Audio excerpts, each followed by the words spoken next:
শ্রাবণ মাসের শেষ সোমবারটা আমরা কিভাবে পালন করলাম চলো তোমাদের সাথে একটা মিনি ব্লগের মাধ্যমে শেয়ার করি।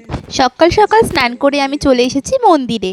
একটু পর থেকেই তো অনেক লোক পুজো দিতে আসবে মন্দিরে। তার আগে ঠাকুর ফুল দিয়ে সাজানো, পুজোর জোগাড় এগুলো আমাকেই করতে হয়। তবে ফলটা আমি ভালো মতো বানাতে পারি না, তাই মা এখানে সমস্ত ফলগুলো বানিয়ে দিয়েছে।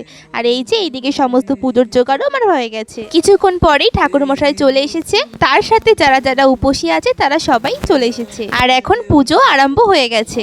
এখন হচ্ছে অঞ্জলি। আর জানো তো আজকে আমার ভাইও আমাদের সাথে সোমবারের ব্রত করেছিল।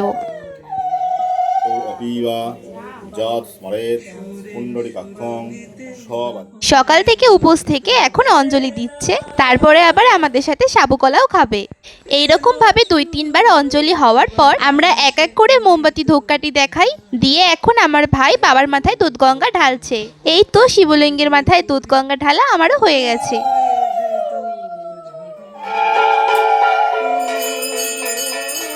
তারপরে এক এক করে সবার পুজো কমপ্লিট হওয়ার পর সবার হাতে হাতে চান জল দেওয়া হয় আর সাথে প্রসাদ।